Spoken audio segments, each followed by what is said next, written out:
காத்து ஊத காத்து சுத்தும் கடலு கரைய பார்த்து சத்தியமா கோயில் கொண்ட சுப்பையா எங்க குப்பத்துக்கு குல விளக்கு நீ ஐயா. வாட காத்து வீச பார்த்து அலைய எதிர்த்து வலைய போட்டு மீன் பிடிக்கும் தொழில் நடக்குது முத்தையா. கரை மீண்டு வர காவல் உந்தன் வேலையா.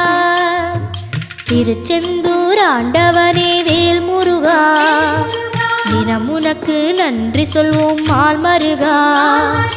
திருவடியில் தவம் இருப்போம் திருமுருகா. தீப்பெழுது நலமெனவே வடிவழகா.